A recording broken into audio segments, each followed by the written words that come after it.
بسم اللہ الرحمن الرحیم. In the name of الحمد Allah, لله وكفى وسلام على عباده الذين اصطفى أما بعد أعوذ بالله من الشيطان الرجيم بسم الله الرحمن الرحيم وإن كنتم جنبا فطهروا. اس وقت میں نے آپ کے سامنے قرآن کریم میں سے پارہ 6 کی ایک آیت کریمہ کا چھوٹا سا حصہ تلاوت کیا ہے. اس میں اللہ تبارک و تعالی نے اپنے ایمان والے بندوں کو پاکی حاصل کرنے کا حکم فرمایا ہے. 2 چیزیں ہیں، ایک ہے وضو اور دوسرے غسل. نماز کے صحیح ہونے کے لیے اور قرآن کریم کو ہاتھ لگانے کے لیے جس طرح سے وضو کا ہونا لازم اور ضروری ہے، اسی طریقے سے غسل سے پاک ہونا بھی ضروری ہے. لوگ وضو کو تو عبادت سمجھتے ہیں اور جانتے ہیں کہ ہاں وضو کرنا ثواب کا کام ہے، لیکن عام طور سے لوگوں کو یہ معلوم نہیں کہ غسل کرنا بھی ایک عبادت ہے. اگر آدمی غسل کرنے کے وقت سنت کی نیت کر لے تو انشاءاللہ اس کو غسل کرنے کے اوپر بھی ثواب ملے گا.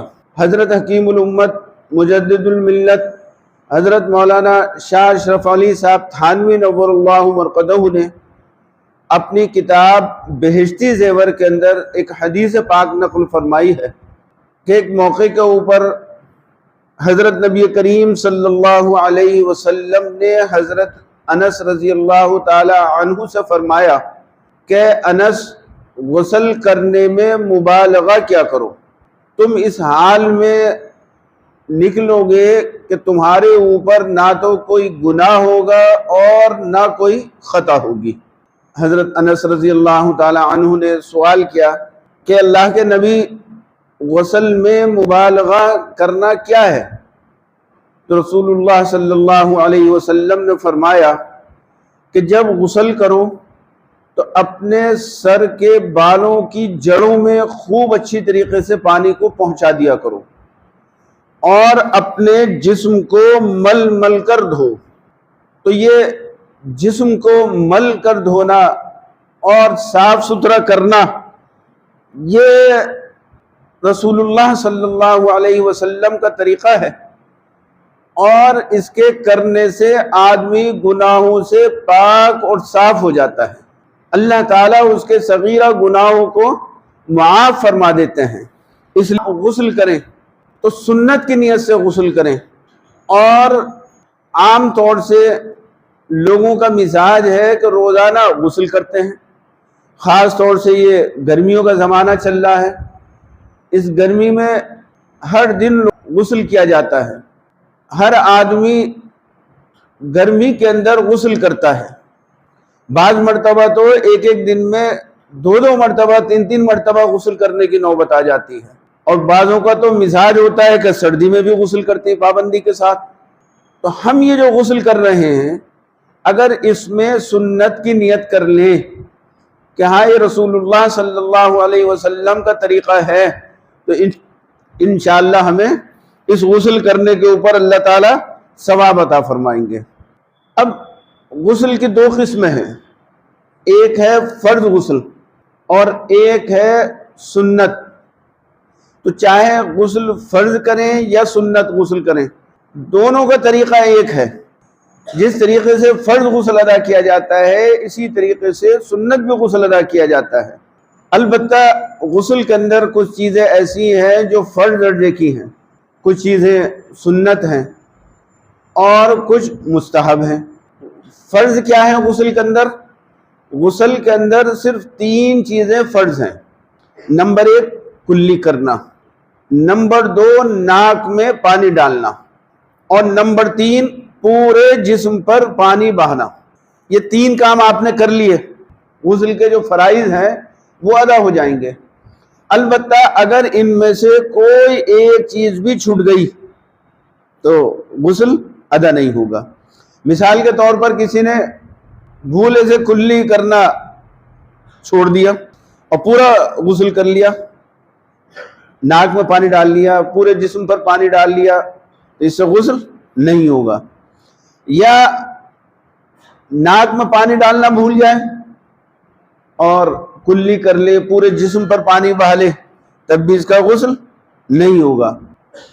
یا اس نے کلی کر لی، ناک میں پانی ڈال لیا اور پورے جسم پر پانی بہا دیا، لیکن جسم کے کسی حصے پر بھی ایک بال کے برابر یا اس سے تھوڑا زیادہ تھوڑا حصہ خشک رہ گیا، تو ایسی صورت میں بھی اس کا غسل نہیں ہوگا۔ اس لیے میرے عزیزوں یہ چاہیے کہ جب غسل کریں تو پورے بدن کے اوپر اچھی طریقے سے پانی کو پہنچا دیں، ایسا نہ ہو کہ کوئی جگہ خشک رہ جائے۔ اور ایک مسئلہ فقہا نے یہ بھی لکھا ہے کہ اگر کوئی غسل کرے اور غسل کرنے میں کلی کرنا بھول جائے یا ناک میں پانی ڈالنا بھول جائے اور پورا غسل کر لیا، لیکن اس نے تھوڑی دیر کے بعد میں وضو کیا، تو جو کلی کرنا یا ناک میں پانی ڈالنا رہ گیا تھا، یہ وضو میں جو کلی کرے گا اور ناک میں پانی ڈالے گا، یہ اس کا قائم مقام ہو جائے گا اور اس کا غسل پورا ہو جائے گا۔ یا ایسے ہی کسی نے بھولے سے کلی کرنا چھوڑ دیا اور پھر باہر آ کر تھوڑی دیر کے بعد اس نے پانی پیا، اور پانی پینے میں اس کے منہ کے اندر پوری جگہوں پر پانی پہنچ گیا جو کلی کرنے میں ضروری ہے، تو اب یہ پانی پینا بھی اس کے کلی کرنے کے قائم مقام ہو جائے گا۔ یہ ہیں فرائض غسل کے، ان کو یاد رکھیں۔ جب بھی غسل کریں اس بات کا ضرور خیال رکھیں کہ تینوں کے تینوں فریضے ہمارے ضرور ادا ہونے چاہیے: کلی کرنا، ناک میں پانی ڈالنا، پورے جسم کے اوپر پانی کا بہانا، کان میں پانی ڈالنا، اور ناف جو ہوتی ہے اس کے اندر بھی پانی ڈالنا ضروری ہے۔ جن کا جسم بھاری ہوتا ہے اور پیٹ نکل جاتا ہے تو ان کی ناف کی جگہ پر گڑھا بن جاتا ہے۔ اب بعض مرتبہ غسل کرتے ہیں، پانی بہا لیتے ہیں ایسے ہی، لیکن کان کے اندر پانی نہیں پہنچ پاتا یا ناف کے اندر پانی نہیں پہنچ پاتا، تو ایسی صورت میں فرض غسل ادا نہیں ہوگا۔ تو غسل کے اندر اس بات کا بھی اہتمام کرنا چاہیے کہ کان کے اندر بھی پانی ڈالیں اور ناف کے اندر انگلی ڈال کر وہاں سے اچھی طریقے سے دھوئیں۔ بعض مرتبہ وہاں میل بھی جم جاتا ہے، میل کو بھی صاف کریں، تو میل کو بھی صاف کرنا ہے ناف کے، اور اندر تک پانی پہنچانا ہے، یہ بھی ضروری ہے۔ اب اس کے بعد میں سنت طریقہ کیا ہے غسل کا، اس کو سمجھیے۔ غسل کا سنت طریقہ یہ ہے، جب آپ غسل کرنے کے لیے جائیں، یہ غسل کا جو سنت طریقہ بتایا جا رہا ہے یہ آپ کے ہمیشہ غسل کے لیے ہے، چاہے آپ فرض غسل ادا کر رہے ہوں یا سنت غسل ادا کر رہے ہوں، یا اس کے علاوہ یوں ہی آپ غسل کرنے کے لیے جائیں۔ جب بھی آپ غسل کرنے کے لیے جائیں تو کوشش کریں کہ اس طریقے کے مطابق غسل کریں جو اس وقت میں طریقہ بتایا جا رہا ہے۔ اگر آپ اس طریقے کے مطابق غسل کریں گے تو آپ کو غسل کرنے کے اوپر انشاءاللہ اجر و ثواب ملے گا۔ سب سے پہلے غسل خانے میں جانے کے بعد آپ اپنے نمبر 1 دونوں ہاتھ گٹوں تک دھوئیں، نمبر 2 اپنے دونوں استنجے کی جگہ کو دھوئیں، چاہے وہاں پر کچھ نہ لگا ہوا ہو، لیکن دونوں استنجے کی جگہ کو پانی ڈال کر کے دھوئیں، اس کو صاف کریں۔ نمبر 3 اگر جسم کے اوپر کہیں پر نجاست لگی ہوئی ہو، پانی ڈال کر اس نجاست کو دھوئیں، پورے جسم کو ظاہری طور پر آپ پاک کر لیں۔ نمبر 4 مکمل وضو کریں، جس طریقے سے نماز کے لیے وضو کیا جاتا ہے۔ اور چونکہ آج کل غسل خانے سب کے پکے ہیں، ٹائلز لگی ہوئی ہوتی ہے، فرش ہوتا ہے، اور کچھ بھی نہیں تو کم سے کم اینٹوں کا فرش تو ہوتا ہی ہوتا ہے۔ شاید ہی کوئی گھر ایسا ہوگا جس میں غسل خانہ کچا ہو، ورنہ تب سب تقریباً اب پکے ہی غسل خانے ہیں۔ اس لیے وضو کرنے میں اپنے پیروں کو بھی دھوئیں. اور نمبر 5، اپنے پورے جسم کے اوپر پانی بہائیں. پہلے دائیں کاندھے کے اوپر، پھر بائیں کاندھے کے اوپر، اور پھر اپنا پورے جسم کے اوپر. یہ ہے سنت طریقہ غسل کرنے کا. دوبارہ سن لیجئے. نمبر 1، دونوں ہاتھوں کو گٹوں تک دھوئیں. نمبر 2، دونوں شرمگاہوں کا استنجا کریں. دونوں شرمگاہوں کے اوپر پانی ڈال کر اس کو دھوئیں، صاف کریں. نمبر 3، اگر جسم کے اوپر کہیں پر نجاست لگی ہو تو اس کو بھی دھوئیں. اب چونکہ آپ نے بائیں ہاتھ سے استنجا بھی کیا ہے اور بائیں ہاتھ سے کہیں نجاست لگی تھی اس کو دھویا بھی ہے، تو آگے غسل کرنے سے پہلے بہتر یہ ہے کہ آپ صابن سے اپنے ہاتھ کو دھو لیں، اس کو پاک صاف کر لیں، اور پھر اس کے بعد مکمل وضو کریں. نمبر 5، پورے جسم کے اوپر پانی بہائیں. پہلے دائیں کاندھے پر، پھر بائیں کاندھے پر، اور پھر سر کے اوپر، پورے جسم کے اوپر کہ کوئی جگہ باقی نہ رہے. اب آج کل جیسے شاور لگے ہوتے ہیں یا ٹنکیاں لگی ہوئی ہوتی ہیں اوپر، اس میں بیٹھ کر کے آدمی غسل کرتا ہے، تو اس میں بھی طریقہ یہ ہے کہ پہلے دائیں کاندھے کے اوپر پانی کو لیں، پھر بائیں کاندھے کے اوپر لیں، پھر سر پر ڈال کر پورے جسم کے اوپر پانی کو بہائیں. اس طریقے سے پورے جسم کو اپنا دھو لیا جائے. یہ ہے سنت طریقہ غسل کرنے کا. اب اس کے ساتھ کچھ مسائل بھی ہیں غسل کے، وہ بھی ہم لوگوں کو معلوم ہونے چاہیے. ضروری مسائل چند یہاں پر اس وقت میں بیان کیے جاتے ہیں. نمبر 1 مسئلہ یہ ہے کہ اب آپ نے جمعے کے لیے غسل کیا تھا، تو یہ جو ہم نے جمعے کے لیے غسل کیا ہے اور ہم مسجد نماز پڑھنے کے لیے آئے ہیں جمعے کی، تو کیا یہ غسل جمعہ ہمارا جمعے کی نماز کے لیے کافی ہو جائے گا یا نہیں کافی ہوگا؟ اس کے لیے الگ سے وضو کرنے کی ضرورت ہوگی یا نہیں ہوگی؟ تو دیکھیے، پہلے تو مسئلہ یہ ہے کہ اگر آپ نے غسل کیا اور پھر اس کے بعد اب مسجد آئے نماز پڑھنے کے لیے، تو آپ کو الگ سے وضو کرنے کی ضرورت نہیں. الگ سے وضو کرنے کی ضرورت نہیں، یہ غسل ہی آپ کا جمعے کے لیے کافی ہو جائے گا. یہ غسل کرنا ہی آپ کا جمعے کی نماز کے لیے کافی ہو جائے گا. البتہ وضو کا ثواب ملے گا یا نہیں ملے گا؟ تو اب اس کی 2 شکلیں ہیں کہ اگر آپ نے غسل کرنے کے وقت باقاعدہ طور پر وضو کیا تھا، غسل کرنے میں وضو بھی کیا تھا، تو اب آپ جمعے کی نماز جب آپ اسی غسل سے پڑھیں گے تو آپ کو وضو کرنے کی الگ سے ضرورت نہیں، چونکہ آپ نے غسل کرنے کے وقت میں وضو کر لیا تھا، تو وہی غسل اور وہی وضو آپ کا کافی ہے، اور یہ جمعہ ایسے ہی پڑھنا آپ کے لیے جائز ہے بغیر کسی کراہت کے.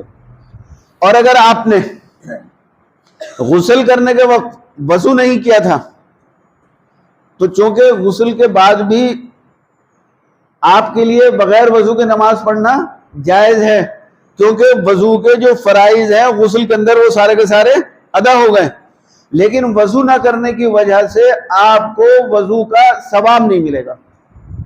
جمعے کی نماز میں وضو نہ ہونے کی وجہ سے آپ کو وضو کا ثواب نہیں ملے گا، البتہ آپ کی جمعے کی نماز ہو جائے گی. تو یہ ذہن میں رکھیں آپ. اس لیے جب بھی آپ غسل کریں، غسل کے ساتھ میں وضو ضرور کر لیا کریں. اور جب آپ نے جمعے کے لیے غسل کرنے کے وقت وضو کر لیا تو اب آپ کو الگ سے وضو کرنے کی ضرورت نہیں ہے. بعض لوگ یہ سمجھتے ہیں کہ صاحب ہم نے تو غسل ننگے ہو کر کے کیا تھا اور ننگے ہونے سے وضو ٹوٹ جاتا ہے. ایسا نہیں ہے، یہ غلط سوچ ہے. ننگے ہونے سے وضو نہیں ٹوٹتا ہے. اگر ننگے ہونے سے وضو ٹوٹ جائے کرے تو آدمی باتھ روم میں وضو کرتا ہے، پھر آ کر کے اپنے کپڑے بدل کر دوسرے کپڑے پہنتا ہے، تو پھر کپڑے بدلنے میں بھی وضو ٹوٹ جائے گا.